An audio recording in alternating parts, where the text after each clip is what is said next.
Bienvenue pour la première vidéo de Green Escape en 2024. Aujourd'hui, je vous fais le programme ou ce que j'envisage de faire sur la chaîne YouTube en 2024, la suite après l'intro.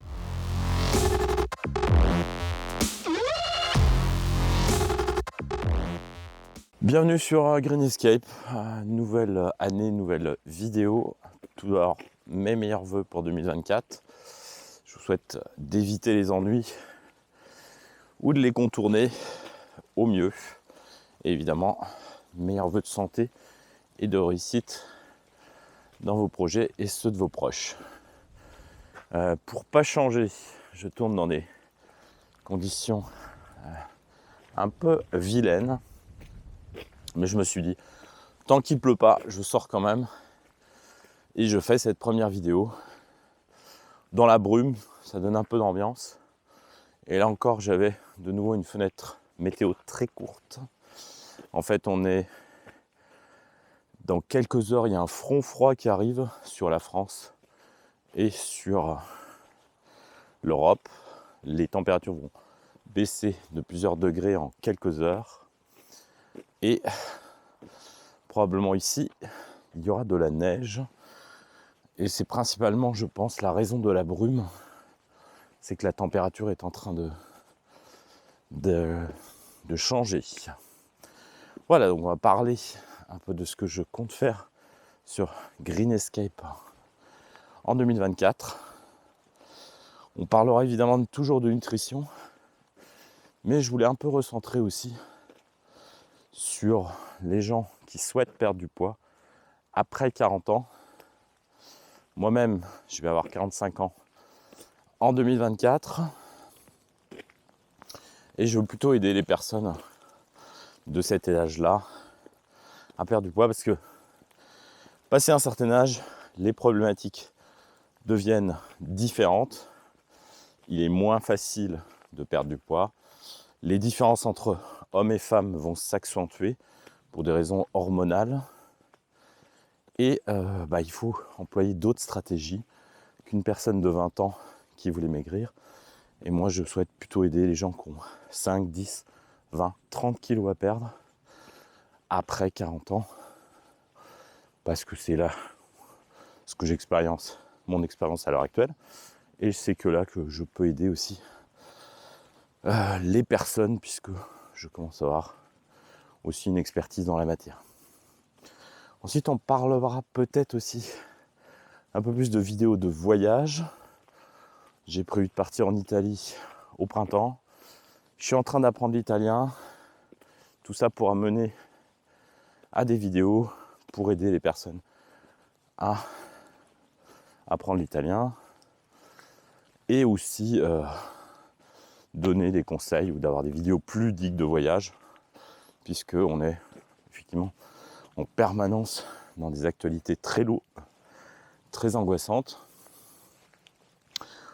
J'éviterai pas les sujets sérieux, mais j'aimerais bien reparler aussi de la crise du Covid.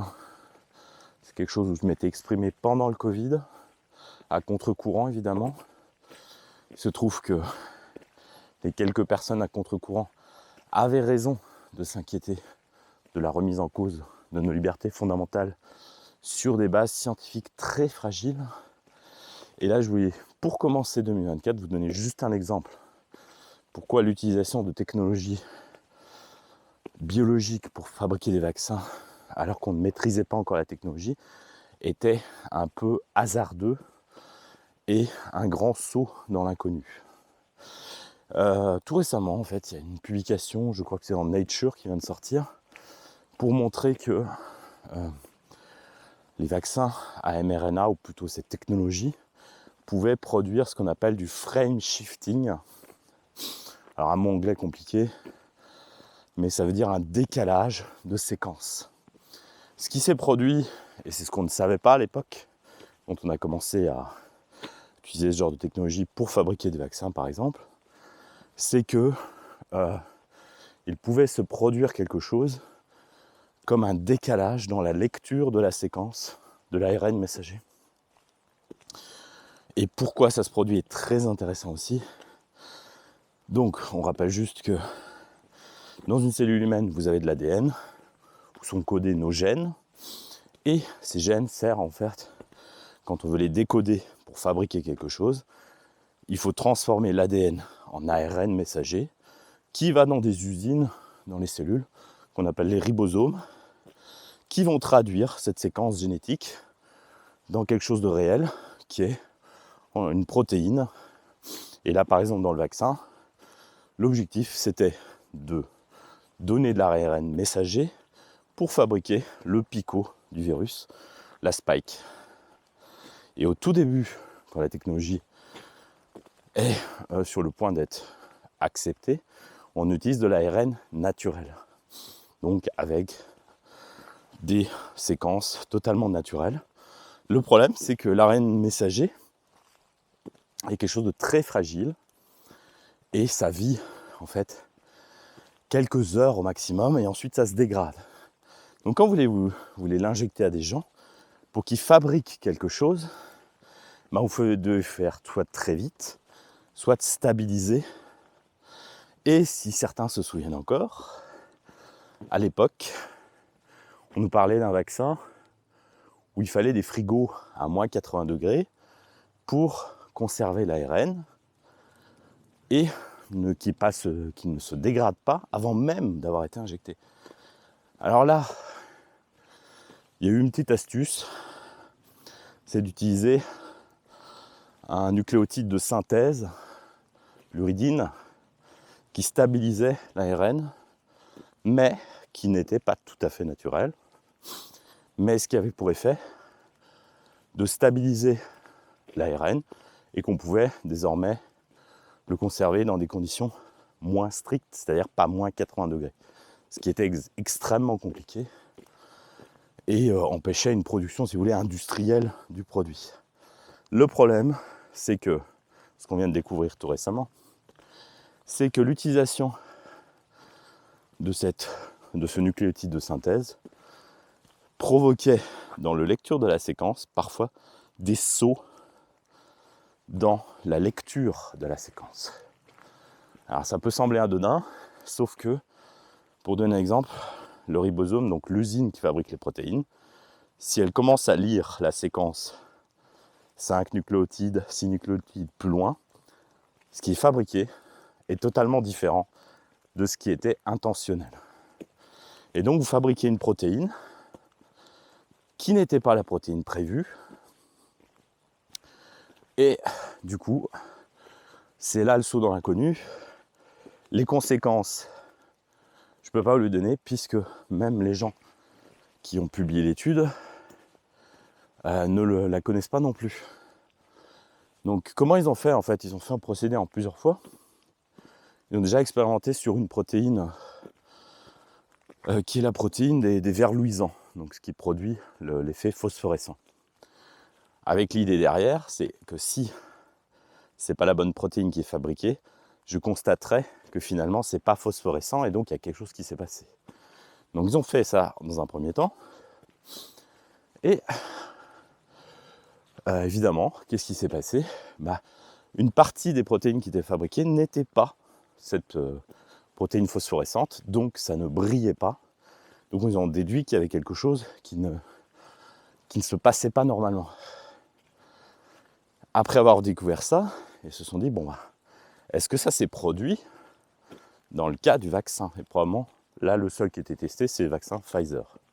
Donc ils testent chez la souris d'abord, pas directement chez l'humain.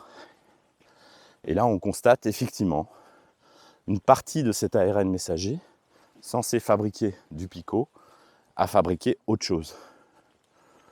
Quelque chose qui ressemble, qui est parfois très différent. Et donc, le système immunitaire de la souris, en l'occurrence, a réagi, a fait des anticorps anti-protéines bizarres. L'étape finale, c'était de se demander, mais si ça s'est produit chez la souris, est-ce que ça a pu se produire chez l'humain? Et la réponse est oui. Là, évidemment, on a fait différemment. Comme on savait que si ces protéines, si vous voulez, fantômes ou différentes existaient, il y aurait des anticorps anti-protéines bizarres. Et effectivement, on a retrouvé ces anticorps chez les humains. Donc une partie des gens, ça s'est produit, je ne me souviens plus du pourcentage, mais il était non négligeable, de ces gens à qui on a injecté ce produit, ont produit autre chose de façon accidentelle que ce qui était prévu. Et c'est là que c'est le grand saut dans l'inconnu et qui montre qu'on a validé hâtivement une technique qui était peut-être géniale sur le papier, mais dans la pratique, totalement, on va dire, non validée, c'est-à-dire on ne pouvait pas garantir l'innocuité dans le temps. Donc voilà, maintenant c'est les questions que je ne peux pas vous donner la réponse des conséquences, mais il faudra encore pousser un peu plus. La conséquence, elle va être probablement quand un corps humain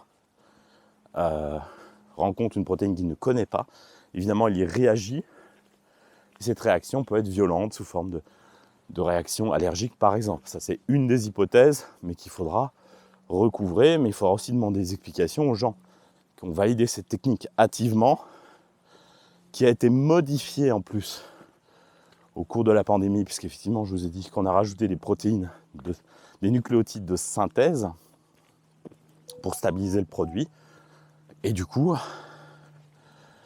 on sautait effectivement dans l'inconnu. Mais pour moi, cette période est très intéressante et j'aimerais bien qu'on en tire les leçons, puisque avec le recul, on a utilisé la science pour faire des mesures de restriction de liberté et imposer des mesures extrêmement sévères, avec un tri dans la population qui était inacceptable d'un point de vue de nos principes fondamentaux, sur de la science qui n'était pas de la science en plus. C'est que après coup, on remarque qu'à chaque fois quand on vous dit qu'il y a consensus scientifique, la science n'est pas faite de consensus, mais de disruption et d'opposition entre ce qui est juste ou vrai. Vous avez des hypothèses. S'il apparaît une nouvelle hypothèse qui est invalide la première, c'est l'autre qui va prendre le relais, même si 90% des gens étaient des partisans de la première hypothèse. Si quelqu'un d'autre arrive à prouver qu'elle est fausse, et on apporte par exemple une nouvelle, vous aurez une nouvelle vérité scientifique, et pas un consensus. Et ça m'a aussi choqué d'avoir autant de médias qui balançaient des vérités, que des scientifiques viennent sur des plateaux raconter des choses comme des certitudes, alors qu'ils ne pouvaient pas en avoir. Donc là, on rentre dans la falsification, dans la manipulation, et c'est tout autre chose. Voilà, donc j'irai pas plus loin aujourd'hui, parce qu'aussi, il commence à neiger, et que c'est un peu en avance sur mon programme, et que je veux éviter le chaos qui va s'en suivre sur la route. Voilà, sachant que ici, au moins, on est en Allemagne, normalement, il y a une obligation d'avoir des pneus neige, et les gens vont pas se mettre en portefeuille sur la route directement. Mais je voulais aussi éviter les pluies verglaçantes. Mais ce risque-là sera relativement faible. Voilà, moi ce que j'essaye de faire sur Green Escape, c'est toujours de la vulgarisation et d'aider un peu les gens qui n'ont pas forcément fait des études scientifiques, de comprendre un peu des études, des phénomènes scientifiques qu'on peut expliquer, mais qui sont effectivement quand même accessibles, en fait, en faisant ce qu'on appelle de la vulgarisation. Évidemment, moi, une partie de mes études sont des études scientifiques, mais la science, c'est pas non plus réservé aux scientifiques. C'est un process, c'est une façon d'aborder les phénomènes que tout un chacun peut comprendre et aussi appliquer soi-même, on parle de méthode scientifique, on ne parle pas de scientifique au sens de Chacun doit être un scientifique pour faire de la science. Donc voilà, mais ça, je trouve que c'est très important de revenir sur cette période, réanalyser tout ce qui vous a été dit, le comparer à ce qu'on sait aujourd'hui et ce que certains savaient déjà à l'époque. C'est-à-dire, on peut excuser de dire à l'époque, je ne savais pas parce que je n'avais pas les éléments. Mais là, je ne parle pas du Pékin moyen, je parle de la personne décisionnaire.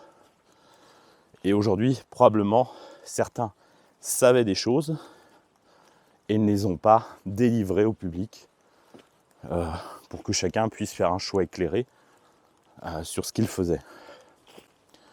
Portant effectivement à la fin des décisions négatives. Voilà.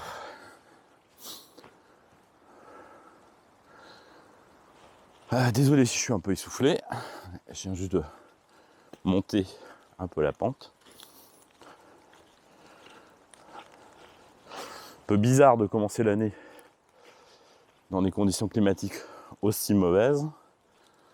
Là, il commence à neiger entre pluie et neige. Mais pour moi, la rando, c'est aussi l'aventure. Et du coup, même si je vois pas à 100 mètres devant moi, et vous voyez pas grand chose non plus, on a du vent. Bon là, aujourd'hui, je prends pas un risque énorme. On a certes du vent, mais faisons un peu gaffe.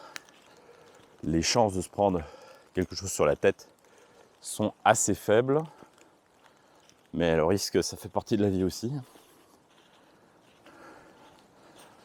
L'essentiel pour moi étant de retrouver le chemin d'où je suis parti pour rentrer en sécurité. Voilà, c'était à peu près tout pour cette première vidéo. Je vous souhaite de bien commencer 2024, de quand même prendre quelques résolutions. Mieux vaut très peu et des résolutions que vous soyez capable de tenir que des dizaines de résolutions intenables qui ne se traduiront pas dans des actes concrets pour atteindre vos objectifs. Voilà, je vous dis à très bientôt pour de nouvelles vidéos sur Green Escape. Et n'hésitez pas à vous abonner ou à partager ces vidéos. Ciao!